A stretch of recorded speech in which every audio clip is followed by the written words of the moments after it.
आपको बराह रास्त लिए चलते हैं। पाकिस्तान मुस्लिम लीग नून के रहनुमा राना मशहूद इस वक्त मीडिया से गुफ्तगू कर रहे हैं और इसीलिए जब नेशनल असेंबली के अंदर अदम एतमाद मूव की गई तो स्पीकर नेशनल असेंबली का किरदार पूरी कौम ने देखा और पंजाब के अवाम की भी ये डिमांड थी कि इस करप्ट और नाअहल हुकूमत से छुटकारा दिलाया जाए। और उसी को देखते हुए हमने अपने मेंबरान से आज से कई दिन पहले जिस वक्त वफाक के अंदर मूव की गई थी नो कॉन्फिडेंस मोशन, उस वक्त पाकिस्तान पीपल्स पार्टी और पाकिस्तान मुस्लिम लीग नून ने अपने मेंबरान से साइन करवा लिए हुए थे। आज सुबह जब असेंबली सेक्रेटेरिएट में हमने जमा कराई नो कॉन्फिडेंस की मोशन और हाउस को रिक्विजिशन की मोशन, तो ये आज 9:45 बजे असेंबली सेक्रेटेरिएट से हमें वो रिसीव हो चुकी है। पंजाब के अंदर पंजाब की आवाम का फैसला है कि हमें अब उस्मान बुज़दार की शक्ल में एक नालायक और नाअहल वज़ीर आज़म और एक करप्ट हुकूमत का गुमाश्ता जिसने रिकॉर्ड कायम कर दिए करप्शन के, हमें वो नहीं चाहिए। आज सुबह जब हम लोग जो है इस रिक्विजिशन के ऊपर हमारी मोशन जो है इस पे 126 से ज़्यादा मेंबरान के साइन हैं। आइन के मुताबिक 20% लोग जो है वो रिक्विजिशन जमा करा सकते हैं, जो 74 बनते हैं। 126 की तादाद से ये जमा कराई गई और इंशाल्लाह जिस दिन ये टेबल होगी 200 से ज़्यादा मेंबरान उस्मान बुज़दार को फारिग करने वाली जो नो कॉन्फिडेंस मोशन है उसकी हमायत करेंगे। ये फैसला हो चुका है कि अब पाकिस्तान के अंदर इन करप्टों का खात्मा करना है। पाकिस्तान की आवाम पे जो महंगाई का बोझ लादा गया है इस बोझ को ख़त्म करना है। पंजाब के अंदर शहबाज शरीफ साहब ने जिस तरह गुड गवर्नेंस के रिकॉर्ड कायम किए, हमें शर्म आती है कि उसके बाद जिस तरह मेरिट की धज्जियां उड़ाई गईं, जिस तरह करप्शन के बाजार गर्म किए गए, इन तमाम का एहतसाब भी होगा। हमारी पार्टी की जो मुशावरत हुई है इनका एक एक स्कैंडल सामने लाएंगे, इनकी एक एक करप्शन को पब्लिक के सामने लाएंगे, अदारों में लेके जाएंगे और इनका कड़ा एहतसाब होगा। ये झूठ बोलने वाले लोग जिन्होंने पंजाब के अंदर 4.25 साल सवाए झूठ बोलने के कुछ नहीं किया, कोई तरक्याती काम नहीं कराया, कोई पब्लिक को रिलीफ नहीं दिया, चाहे वो किसी भी चीज़ को उठा के देख लें, माफियाज की सरपरस्ती करते रहे। अब इनके खात्मे का वक्त आ गया है और यहाँ पर जो मेंबरान खड़े हैं हमारे साथ, इनके साथ बाकी लोग भी जो हैं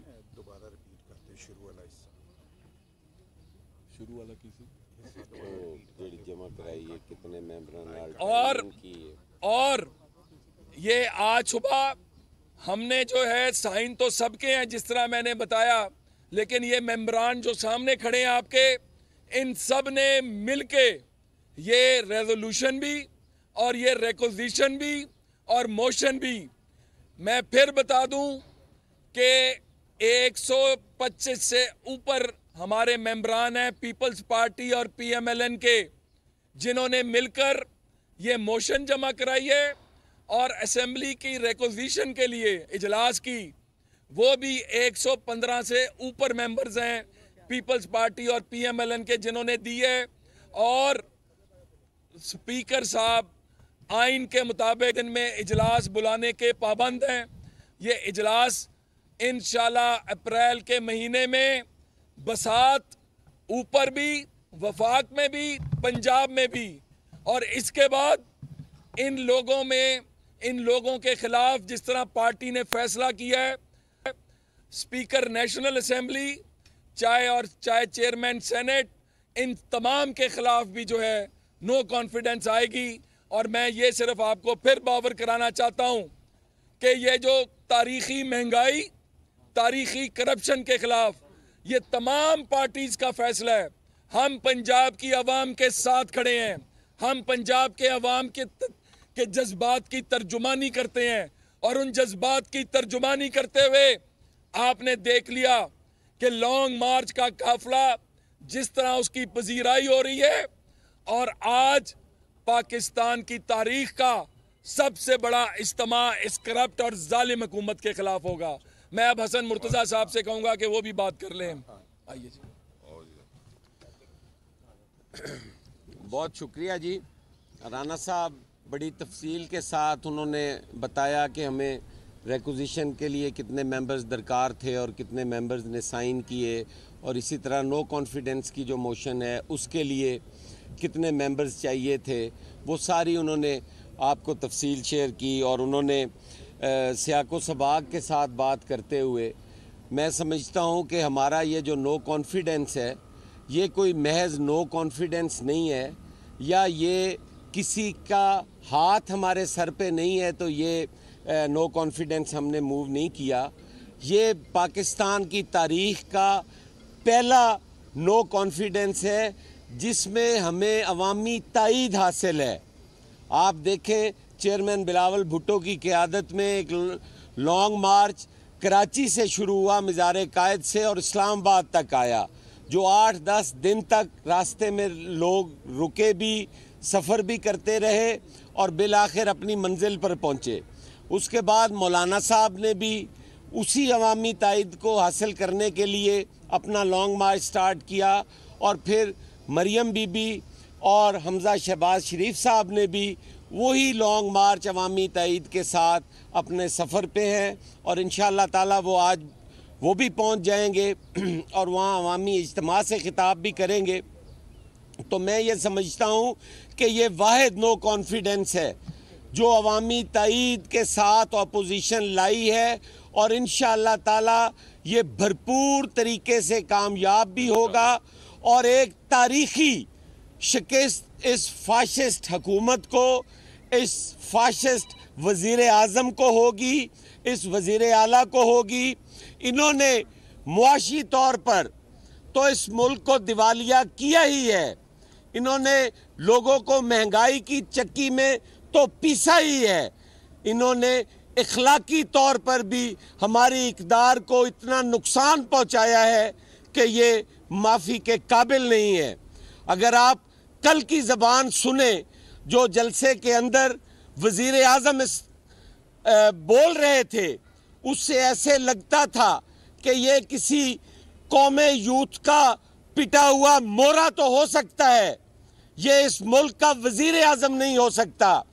और फिर उसके बाद उनके जो वुज़रा की ज़बानें थी जो मुंह के अंदर नहीं जाती, सुबह उठते हैं तो गाली गलौज शुरू करते हैं और रात सोते तक गाली गलौज और इल्ज़ाम तराशी की सियासत करते हैं। अगर अपोजिशन कहती है कि आपने महंगाई में इस अवाम को मार के रख दिया है, तो उसका जवाब भी गाली में देते हैं और कहते थे कि ले आओ अदम एतमाद की तहरीक, आप में हिम्मत है तो ला के दिखाओ। और जब हम लेके आए हैं तो उस पे फिर उनका जो ज़बानें हैं वो मुंह के अंदर जाने वाली नहीं है। लेकिन आज हम एक बात मैं अपने PMLN के भाइयों से भी कहूँगा कि हमें ईंट का जवाब पत्थर से देना होगा। अगर हमारी चादर चार दीवारी का तकद्दुस पामाल करते हैं तो हमें किसी की चादर चार दीवारी का तहफ़्फ़ुज़ और एहतराम करने की ज़रूरत नहीं है। कल एक वज़ीर, वफाकी वज़ीर, वहाँ खड़ा होकर कह रहा था कि अगर आपने खतून अव्वल का नाम लिया तो मैं वार्निंग देता हूँ बिलावल साहब, हम आपको माफ़ नहीं करेंगे। ओ भाई, आपसे माफ़ी मांग कौन रहा है? बुद्धा बाई का वारिस हमें इखलाकियात सिखाएगा? हम तो खुद इखलाकियात के हाथों मजबूर हैं और पाबंद हैं कि हमारी कायद खातून थी, और हम आज भी ख़वातीन का एहतराम उसी तरह करते हैं जिस तरह अपनी कायद का करते थे।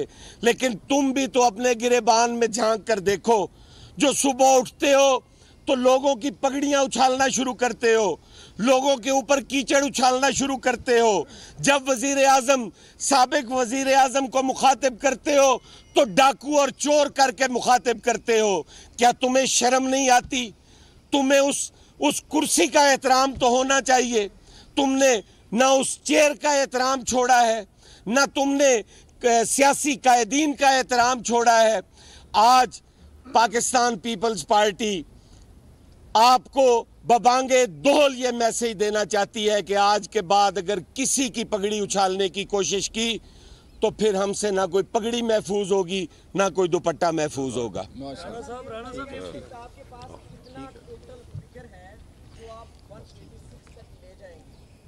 देखें, मैंने तो जब सुबह हमने जमा कराई थी मोशन, उस वक्त भी कहा था कि इंशाल्लाह ताला जिस दिन ये टेबल होगी और इस पर वोटिंग होगी, 200 से ऊपर की फिगर जो है, फिगर इससे बहुत ऊपर की है, लेकिन हम लोगों ने आपको बहुत मोहतात बता रहा हूं कि 200 से ऊपर से ज़्यादा मेंबरान इस पर वोटिंग में हिस्सा लेंगे। ये बताएं, आपके और पीपल्स पार्टी के मिला के जो बन रहे हैं और 2 आज़ाद अरकान आपके साथ है, 172 बन रहे हैं।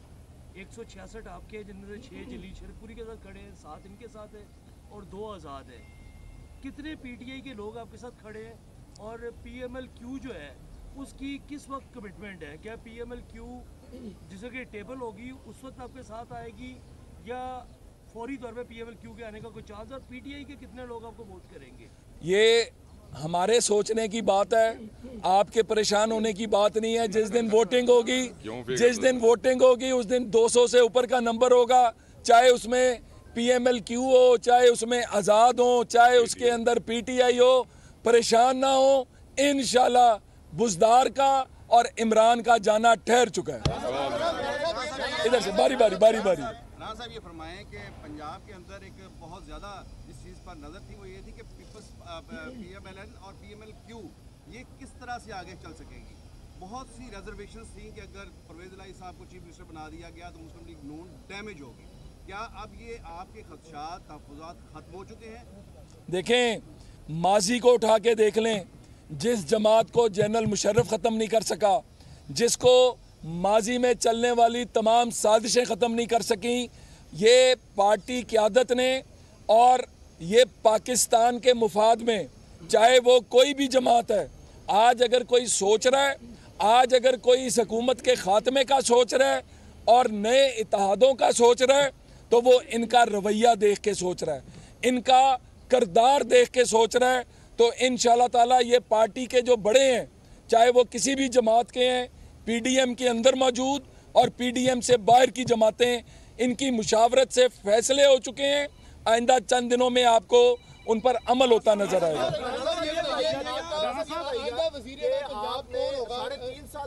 बारी आप कहते हैं कि 3.5 साल हो गए हुकूमत बदहाल कर दिया हुकूमत सूबे को, 1 साल के अंदर आप तमाम मामला को क्लियर कर लेंगे? और दूसरा ये बताएं कि वजीर आला किस पार्टी से होंगे और स्पीकर किस पार्टी से होंगे? ये फैसले ये पार्टी की आला क़यादत सर जोड़कर बैठी हुई है।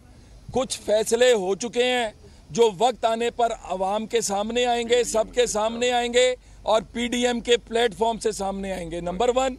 और नंबर 2, हम लोग पाकिस्तान के अवाम का सोचते हैं और आइंदा आने वाले दिनों में जैसे ही पहला स्टेप जो है मरहला कंप्लीट होगा तो मकसद ही अवाम को रिलीफ देना है, अवाम के दुखों में उनके साथ खड़े होना है और वो आपको नजर आएगा कि फर्क पड़ा है। बहुत शुक्रिया जी, बहुत शुक्रिया जी, बहुत शुक्रिया। आ जाओ, साथ आ जाओ।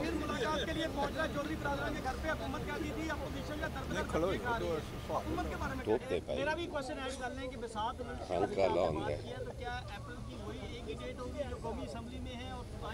एक जानिब लाहौर में राना मशहूद और दीगर रहनुमा मीडिया से गुफ्तगू कर रहे हैं, दूसरी जानिब